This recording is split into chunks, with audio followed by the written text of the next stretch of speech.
बिस्मिल्लाहिर्रहमानिर्रहीम। आज हमारा दर्स हदीस है। तौबा के बारे में आगाज़ करते हैं इंशाअल्लाह कि तौबा करने के क्या फ़ज़ाइल हैं, क्योंकि बुनियादी चीज़ तो तौबा ही है कि इंसान अपने गुनाहों से तौबा करके अल्लाह का नेक बंदा बन जाए। और ये तौबा ही पूरी ज़िंदगी का मकसूद है कि इंसान अल्लाह की बारगाह में तौबा करके पेश हो। ऐसा ना हो कि तौबा ना की हो और यहाँ से चला जाए। तौबा करना वाजिब है, हर गुनाह से तौबा वाजिब और फ़र्ज़ है। अगर तौबा का ताल्लुक़ अल्लाह के साथ हो, यानी हुकूकुल्लाह के साथ हो, फिर तौबा तब सच्ची तौबा होती है जब तीन बातों का आदमी ख्याल रखे। अगर इन तीन बातों का ख्याल न रखे या इनमें से किसी एक बात को भी छोड़ दे तो उसकी तौबा सच्ची तौबा नहीं है। ये वो तौबा नहीं है जिस तौबा से गुनाह मुआफ़ होते हैं। और तौबा ऐसी चीज़ है, आपने फरमाया अत्ताइबु मिन ज़ंबि कमन ला ज़ंब लहू, गुनाह से तौबा करने वाला ऐसे है जैसे उसने गुनाह किया ही ना हो। ये तौबा की खासियत है। हत्ता कि अल्लाह ताला नाम आमाल से उसको मिटवा देता है। जो हमारे नाम आमाल में गुनाह लिखे होते हैं, जब इंसान तौबा करता है अल्लाह मिटा देता है उसको। ज़मीन के जिस टुकड़े पर हमने किए होते हैं अल्लाह उस टुकड़े को भुला देता है, क्योंकि क़यामत वाले दिन ज़मीन बोलेगी, इंसान के आज़ा बोलेंगे, अल्लाह उसको भी भुलवा देता है, बिल्कुल ख़त्म कर देता है। लेकिन ये हर तौबा से नहीं होता। उस तौबा से गुनाह मिटते हैं, उस तौबा से नाम आमाल से सफ़ाया किया जाता है गुनाहों का। उस तौबा से ज़मीन के टुकड़े को और बदन के अज़ा को भुलाया जाता है जिस तौबा में तीन बातें पाई जाएं। अगर वो गुनाह हुकूकुल्लाह में से था, मसलन एक आदमी गाना सुनता है तो अब वो तौबा करना चाहता है, ये हुकूकुल्लाह में से है, तो उसका तरीका ये है कि तीन बातों का ख्याल रखे। पहली बात, वो उसी वक्त गुनाह को छोड़ दे। मसलन अभी गाना गाने से या गाना सुनने से तौबा कर रहा है तो अभी गाना सुनना छोड़ दे, ये पहली बात है। यानी पहली बात है गुनाह छोड़ दे। दूसरी है कि उस पर नदामत भी हो, शर्मिंदगी भी हो, दिल में ये ख्याल भी हो कि यार मैंने बुरा किया है, मुझे ऐसा नहीं करना चाहिए था, इतने बड़े रब की मैंने नाफरमानी कर दी है, ये नदामत की कैफियत हो। तीसरा ये है कि उस गुनाह को आइंदा न करने के लिए पुरअज़म हो, यानी पक्की नीयत हो नदामत के साथ साथ कि आइंदा ये गुनाह कभी नहीं करूँगा। उस वक्त ये बात दिल में होनी चाहिए। फिर भला बाद में गुनाह हो भी जाए तो कोई हर्ज नहीं, कोई हर्ज नहीं का मतलब तौबा सच्ची है उसकी। तौबा के लिए तीन बातें, गुनाह फ़ौरन छोड़ दे, दिल में नदामत महसूस करे और आइंदा न करने का अज़म करे। फिर अर्ज़ करता हूँ, गुनाह फ़ौरन छोड़ दे और नदामत हो दिल में, शर्मिंदगी हो दिल में गुनाह करने पर। तीसरा, आइंदा न करने का अज़म हो। मसलन गाना सुनता था, अभी गाना सुनना छोड़ दे, दिल में नादिम हो कि मैंने बड़ा बुरा किया गाना सुनकर। तीसरा, पक्की नीयत करे कि आइंदा कभी गाना नहीं सुनूंगा। जब ये तीन काम कर लेगा, ज़िंदगी भर के सुने हुए गाने अल्लाह नाम अमाल से मिटवा देगा। ज़िंदगी भर की हुई गलतियां और जुर्म अल्लाह नाम अमाल से उसको मिटवा देगा। अगर हुकूकुल्लाह से ताल्लुक़ हो, अगर वो हुकूकुल इबाद से ताल्लुक़ रखता हो, यानी किसी आदमी का पैसा दबा लिया है, किसी का हक मार लिया है, किसी को गाली दी है, ऐसी सूरत में एक और बात का फिर इजाफ़ा हो जाता है। तीन बातें यही होंगी हुकूकुल इबाद की सूरत में। चौथी बात यह होगी कि उस बंदे से मामला साफ़ करे। अगर किसी का हक दबाया हुआ है तो उसको पैसे वापस करे। ये नहीं है कि 900 चूहे खा के बिल्ली हज को चली, लोगों का माल दबाते रहे, आखिर में कह दिया या अल्लाह मेरी तौबा आइंदा ऐसे नहीं करूँगा, लोगों के लाखों रुपए खा गए। इससे नहीं तौबा काफ़ी होगी। तीन काम तो करने ही पड़ेंगे कि अल्लाह आइंदा किसी का माल नहीं खाऊंगा, नदामत होगी कि अल्लाह मैंने बड़ा बुरा किया, अज़म होगा कि आइंदा नहीं दबाऊँगा। चौथा ये है कि जिस आदमी के साथ मुआमला है वो साफ़ करे, यानी जिसका पैसा दबाया है जाकर उसके पैसे उसको वापस करे। वापस नहीं कर सकता तो फिर उसको दिल से मुआफ़ करवाए, यानी ऐसा हो कि दिल से कहे कि जी मैंने मुआफ़ किया है। ऊपर ऊपर से माफ़ कराने से कुछ नहीं होता। ये अच्छा जी मुझे माफ़ कर दो, बहन का हिस्सा खा के बाद में बहन से कह रहा है अच्छा माफ़ कर दो, और बेचारी ने यही कहना है मैंने माफ़ करना, उसने कौन सा कहना है कि नहीं मैं अदालत जाती हूँ तेरे खिलाफ। उसकी दिली रजामंदी से मुआफ़ी हासिल हो जाए तो फिर हकूक़ुल इबाद में भी वो गुनाह अल्लाह मिटा देता है।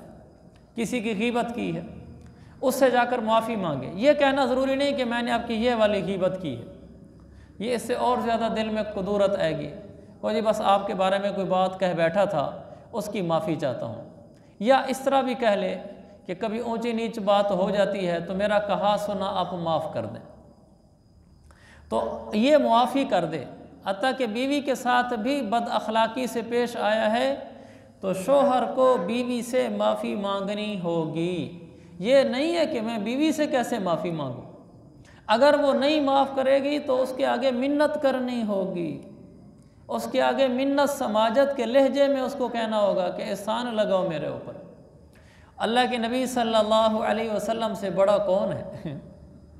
आप अलैहिस्सलातु वस्सलाम से तो गुनाह हुआ ही कोई नहीं कभी, और हो भी नहीं सकता था, फिर भी आपने अपनी बीवी से माफ़ी मांगी। ग़ज़वा खैबर के मौके पर आप सल्लल्लाहु अलैहि वसल्लम गए जब बनु कुरैज़ा से लड़ाई के लिए, तो बड़े बड़े सरदार कत्ल हो गए। हुयई बिन अख्तब बनु नज़ीर का बड़ा सरदार था यहूदियों का, कत्ल हो गया। उनकी बेटी वो हज़ूर सल्लल्लाहु अलैहि वसल्लम के पास आ गई जब माल गनीमत में बांधियाँ आएँ। सफ़िया वो आई किसी और सहाबी के पास थी, फिर अल्लाह के नबी ने उनसे मांगा था किसी हिकमत के तहत, किसी मौके पर अर्ज़ करूँगा। फिर आपने उनको मांगा, फिर जब आपने उनको मांगा तो फिर आपने उनसे निकाह कर लिया, वो भी किसी शरई हिकमत के तहत। जब आपने निकाह कर लिया तो आपने उनको ऊँट पर अपने पीछे बिठाया और आप आगे बैठ गए। रास्ते में जब वो उनको नींद का झटका लगता था तो वो सर आपके कमर मुबारक पे आके लगता था, तो आप फरमाते थे प्यार से महलन या सफ़िया, सफ़िया ज़रा ख्याल से, ज़रा ख्याल से।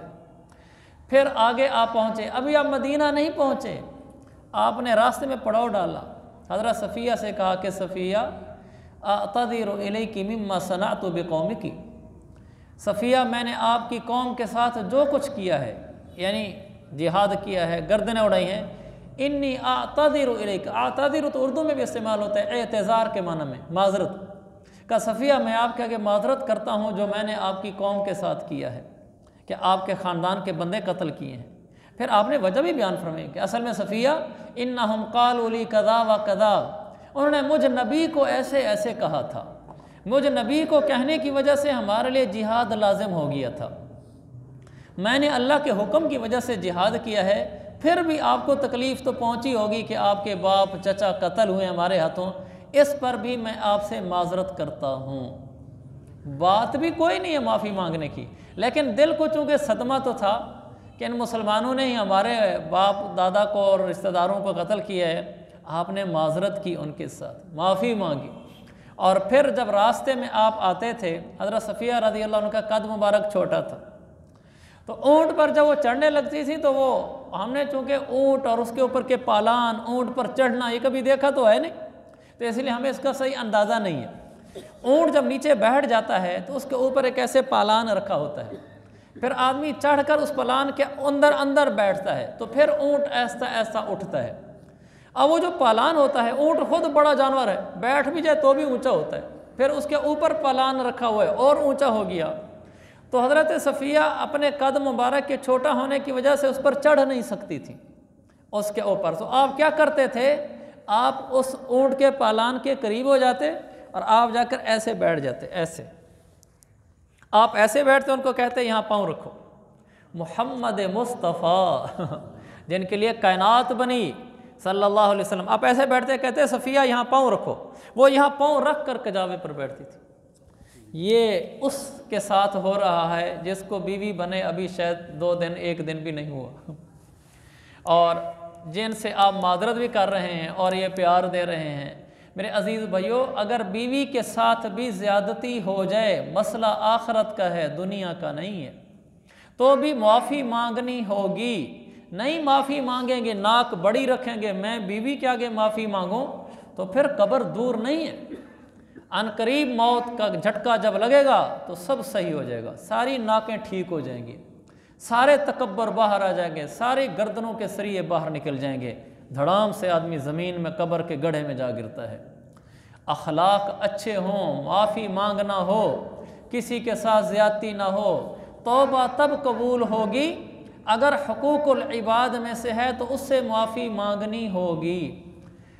हमारे साथ शागिर्द से गलती होगी, ये मैं आपको तौबा का मज़मून बयान कर रहा हूँ, फिर हदीसें शुरू करूँगा। शागिर्द से हम ज़्यादती कर बैठे, बेटे से ज़्यादती कर बैठे, दुकान के मुलाजिम से ज़्यादती कर बैठे, उससे हम माफ़ी मांगेंगे। मैं सेठ हूँ, बॉस हूँ, वो मेरा माताहत है जी, उसको कैसे कहूँ जी माजरत मुझे माफ़ करो। लोग तो यहाँ अल-अमान वाला फीस, मुलाजिम के साथ थोड़ी सी भी रंजिश हो जाए तो निकल जाए यहाँ से, तनख्वाह भी पी जाते हैं, तनख्वाह भी पी जाते हैं कि चल निकल जाए यहाँ से, क्योंकि अनबन हो गई है। वो कहते तनख्वाह, कहते कौन सी तनख्वाह। ये तो हमारे सराकी में कहते हैं आसन कब्रां ते पोसन खबरां, ऐगी कब्र लगेगा पता। दुनिया में तो बाबा जो दिल करे कर लो, किसने पूछना है आपसे। तो मातहत से भी माफ़ी मांगना होगा अगर उससे गलती, हमसे गलती हो गई। अल्लाह के नबी सल्लल्लाहु अलैहि वसल्लम बदर के मौके पर सफ़ें सीधी कर रहे थे, आपके हाथ में छड़ी थी, आप ऐसे सीधा कर रहे थे, तो एक सहाबी के पेट में यहाँ छड़ी लगी।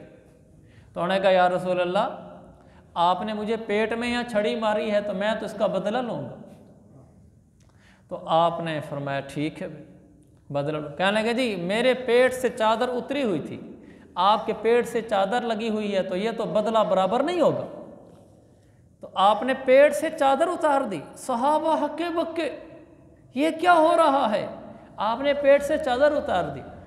तो फिर वो करीब आया आपको सोटी चुभोने के लिए, आप तो वैसे ही सोटी लगा रहे थे सफ़ें सीधी करने के लिए, उसको लग गई कोई, तो वो करीब आया तो उसने आकर बोसा ले लिया आपके पेट मुबारक का। तो आपने कहा ये तूने क्या किया है, क्यों किया है। कहने लगे या रसूल अल्लाह, जंग सर पर है, काफिर तादाद में ज़्यादा हैं, हम थोड़े हैं, क्या मालूम अभी आखिरी वक्त हो, मैं चाहता हूँ ज़िंदगी का आखिरी लम्हा इस तरह गुजरे कि मेरा बदन आपके बदन के साथ टच हो गया हो, बस फिर बेड़े पार है। लेकिन अल्लाह के नबी ने उसको नहीं कहा कि भाई मैंने कौन सी तुम्हें ज़्यादती की है, किस बात का बदला। हालांकि वो उम्मती है, मातहत है, और आप सरदारों के सरदार हैं, लेकिन पेट से कपड़ा उतार दिया। मेरे अजीज़ भाइयों, ये हुकूकुल इबाद का मामला होगा, उस आदमी से माफ़ी मांगनी होगी। ये नहीं कि माफ़ी मांग ली बस, या अल्लाह पिछली ज़िंदगी की तौबा, आइंदा नेक बनूंगा। किसी के पैसे खाए हुए हैं, किसी के जायदादें दबाई हुई हैं, बहन का हिस्सा दबाया हुआ है, बीवी बच्चों को सख्त सुस्त कहा हुआ है, उसकी परवाह कोई नहीं, नफलों पे जोर है, तहज्जुद पे जोर है, इबादत गुजार बन गया है। ये इबादत काफ़ी नहीं होगी, शरीयत वाली इबादत करनी पड़ेगी। हुकूकुल इबाद हैं तो हक़ मुआफ़ कराने होंगे अगले से, या हक़ अदा करने होंगे, फिर जाकर ऐसे होगा कि इंसान अल्लाह की बारगाह में या अय्युहल्लज़ीना आमनू तूबू इलल्लाहि तौबतन नसूहा, ऐ ईमान वालो अल्लाह के आगे पक्की सच्ची तौबा करो। तो ये तौबतन नसूहा है जो मैं आपको बता रहा हूँ, ये वो सच्ची तौबा है जिसका अल्लाह ताला ने हमें हुक्म दिया है। इस तौबा को करना है, जिसका 1 रुपया भी देना है तो वो रुपया भी देंगे, रुपया देने के बाद फिर सुकून। किसी का 1 दिरहम, 1 दिरहम यानी हमारे ज़माने में 1 रुपया, वो 1 दिरहम अगर किसी का नाहक दबा लिया और दुनिया से चले गए, 700 मकबूल नमाजें उसको देनी पड़ेंगी, 700 मकबूल नमाजें उसको देनी पड़ेंगी। हमारे पास तो एक भी मकबूल नहीं है। अल्लाह अपनी रहमत से कबूल करे तो उसकी शान बेनियाजी है, शान रहीमी है, लेकिन हमारी नमाज इस काबिल नहीं है कि कबूल हो। 700 कहाँ से लाएंगे किसी का 1 रुपया देने के लिए। अगर किसी के साथ ज़्यादती की, बोल सख्त बोला, माफ़ी मांगने में शर्म महसूस है, कौन माफ़ी मांगे इसे, बीवी से कौन माफ़ी मांगे, बच्चे बेटे से कौन माफ़ी मांगे, छोटे भतीजे भांजे से कौन माफ़ी मांगे, मुलाजिम से कौन माफ़ी मांगे। अगर ये बातें आ गई और नाक बड़ी रही, ज़िंदगी भर की तहज्जुदें, इबादतें, तिलावतें, हज, जिहाद सब ज़ाया हो जाएगा, किसी खाते का नहीं रहेगा। अल्लाह के नबी सल्लल्लाहु अलैहि वसल्लम की हदीस है सही मुस्लिम में, आपने सहाबा से पूछा अतदरूना मनिल मुफलिस, सहाबा बताओ गरीब किसको कहते हैं। सहाबा ने कहा मल्ला दिरहम लहु वला मता, या रसूल अल्लाह रुपया पैसा जिसके पास ना हो वो गरीब है। आपने कबूल नहीं किया इस जवाब को। आपने फरमाया मेरी उम्मत का गरीब वो है, याति यौमल क़ियामती, क़यामत दिन आएगा, बिकसीरी मिनस्सलाती वस्सियामी वस्सदक़ा, बड़ी नमाजें लेकर आएगा, बड़े रोज़े, बड़े कहा है, बड़े रोज़े लेकर आएगा, बड़ा खर्च करना अल्लाह के नाम पर लेकर आएगा। बस एक खामी थी उसमें, हकूक़ुल इबाद में कमज़ोर था, हकूक़ुल्लाह में बहुत आगे था। कसीर मिनस्सला, कसीर नमाजें लेकर आएगा, कसीर रोज़े लेकर आएगा, कसीर माल का खर्च करना अल्लाह के नाम पर लेकर आएगा, लेकिन हकूक़ुल इबाद में कमज़ोर था। क्या? अकल माल हाज़ा, सफ़क दम हाज़ा, शतम हाज़ा। आपने फरमाया इसमें ये कमज़ोरियाँ थीं, किसी पर तोहमत लगाई, किसी का माल हड़प कर गया, किसी के साथ ये, किसी के साथ ये किया। आपने सारे चंद हुकूकुल इबाद गिनवा दिए कि हुकूकुल इबाद पूरे नहीं थे, बाकी ढेर है रोज़ों का, तहज्जुदों का, तिलावतों का। क़यामत का दिन है, ला ज़ुल्मल यौम, अल्लाह ताला ऐलान फरमाएगा कि लोगों आज इंसाफ का दिन है, जुल्म नहीं होगा, आज हर एक को इंसाफ मिलेगा। फिर क्या होगा? ये इसने बहू को सख्त सुस्त कहा, बीवी को कहा, मुलाजिम को कहा, हमसाये को कहा, किसी की गीबत, किसी का गिला, किसी की चुगली, किसी को ताना, किसी के साथ तोहमत लगाने का मामला। ज़बान तो चलती थी कैंची की तरह, जो दिल चाह कह देता था। फिर उनको लाया जाएगा, ये खड़ा हुआ है माशाअल्लाह, यहाँ हाजी साहब, नमाजी, परहेजगार, तहज्जुद गुजार आदमी आएगा, बीवी आएगी कि या अल्लाह इसने मुझे ऐसे ऐसे कहा था, मैं भुन के रह गई थी, लेकिन मैं कुछ कह नहीं सकती थी, शोहर था। तो एक एक बोल सामने लाया जाएगा, मा यल्फिज़ु मिन क़ौलिन इल्ला लदैहि रक़ीबुन अतीद, जो बोल ज़बान से निकलता है फरिश्ता उसको लिखता है, एक एक बोल लिखता है। तो उसका एक एक बोल सामने लाया जाएगा कि इसने बीवी को यूँ कहा, मुलाजिम को यूँ कहा, भाभी को यूँ कहा, बहू को यूँ कहा। अल्लाह ताला कहेगा ये दुनिया जहान आखिरत की जो दुनिया है, यहाँ की करेंसी रुपया नहीं है, नेकी और अमाल हैं, लिहाजा इंसाफ का तकाजा ये है, तेरे इस सख्त बोल के बदले में इसकी नेकी तुझे मुबारक हो। नमाज़ें पढ़ी इसने, तहज्जुदें पढ़ी इसने, तिलावतें इसने की हैं, हज इसने किए हैं, बुजुर्गियाँ इसने, बुजुर्गी वाले अमाल इसने किए हैं, जा रहे हैं उसके खातिर। दूसरा आएगा और इंसान आ जाएगा, जी मेरे साथ इसने ज़्यादती की थी, जी मेरा माल खा गया था। मेरे अजीज़ों अगर हमारी बहनें ही आ गई ना तो नेकी का कख भी बाकी नहीं रहेगा।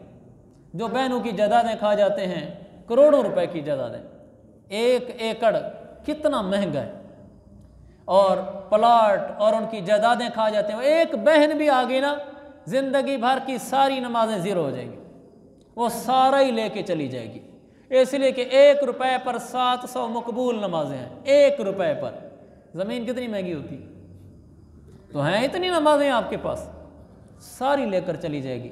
ये कोई ज़िंदगी है? किसी का हक दबा कर जीना, किसी से ज़्यादती करके जीना भी कोई जीना है?